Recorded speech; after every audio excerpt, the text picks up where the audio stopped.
Hello, everyone. My name is Matthew Webb, and I'm a student physical therapist with a CSCS and ABS in nutrition science. Today, I'm going to be talking about tocopherol or vitamin E. This here is going to be the 10th in a series of educational videos intended for healthcare professionals to help us in direct access healthcare fields become more adept at identifying nutritional deficiencies so that we can get patients presenting with one of these deficiencies the help that they need. So, without any further ado, allow me to present to you tocopherol, or vitamin E. Firstly, we are going to go into very basics behind deficiency of tocopherol. Then we'll break down the science behind why patients are presenting the way that they do. Then I'll give you some takeaways to help you identify this disease. When a patient has tocopherol deficiency, they can develop ataxia, dysdiadochokinesia, lower motor neuron signs such as areflexia and hyperreflexia, as well as Babinski and upper motor neuron signs. Head titubations are also common with this deficiency, and we'll go further into the science behind these presentations and the risk factors later in this presentation. But I just wanted to provide you an idea of what we're going to be getting into in this lecture right here. Vitamin E, as is a fat soluble vitamin with antioxidant properties, is uniquely suited to contribute as an antioxidant in structural membranes and other fatty structures. You can see in the bottom left how a superoxide free radical is hanging out around a membrane, but vitamin E swoops in and turns that radical into some normal molecular oxygen that won't mess around with the cell membrane. Damaged membranes alter cellular functions such as decreased receptor binding and increased cell permeability, which, along with impairing cell function, can trigger regulated cell death. All right, this slide is dedicated to explaining ataxia with vitamin E deficiency. So if you don't understand it after the slide, then I did a bad job.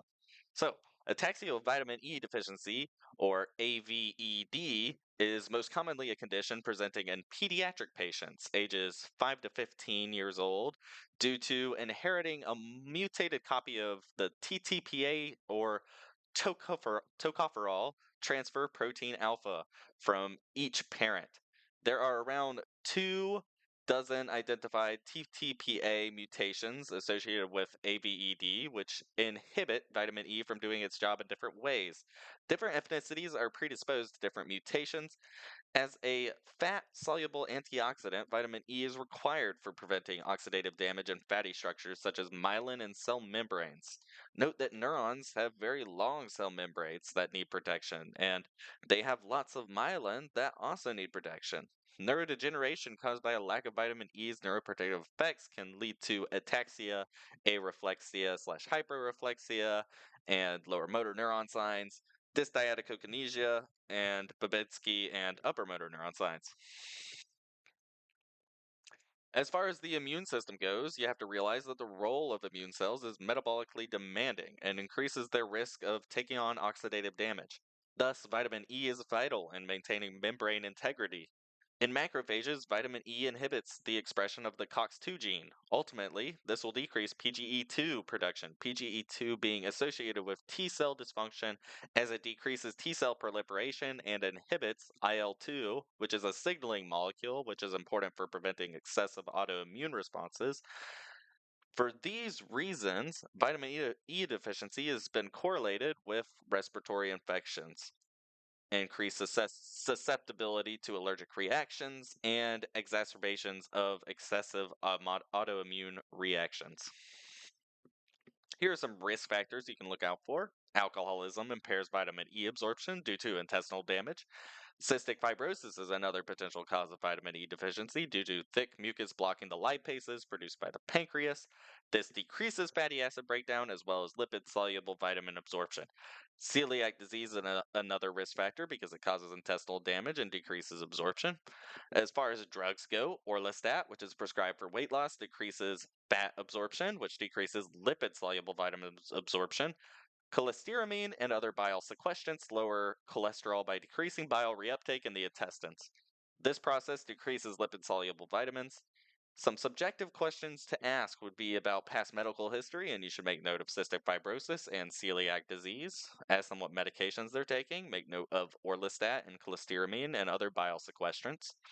Ask about any alcohol consumption, and of course, find out what that looks like. Diseases that individuals can be at greater risk for with vitamin E deficiency are hemolytic anemia and retinitis pigmentosa. For clinical exam in the neuro system, findings will most often be in their age range of 5 to 15-year-olds, and they could have ataxia, dysdiadochokinesia, Babinski and upper motor neuron signs, areflexia and hyporeflexia and lower motor neuron signs. This may sound like Friedreich's ataxia, but Friedreich's ataxia usually doesn't have head titubation, dystonia, or retinopathy. Any of these three findings can help you lean more towards AVED.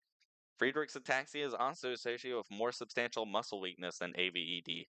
That's just what I've heard, and since I've never seen a patient with either of these conditions, that comparison doesn't really help me much. But if you've seen one of these diseases before, that statement may help you. Immune system findings are potentially increased or recurrent respiratory infections due to an increasingly inflammatory autoimmune state.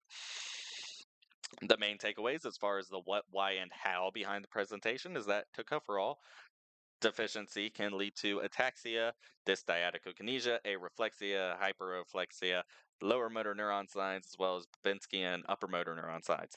This is because vitamin E is required for preventing oxidative damage in fatty structures such as myelin and cell membranes. And of course, you should note neurons have very long cell membranes that require a lot of protection.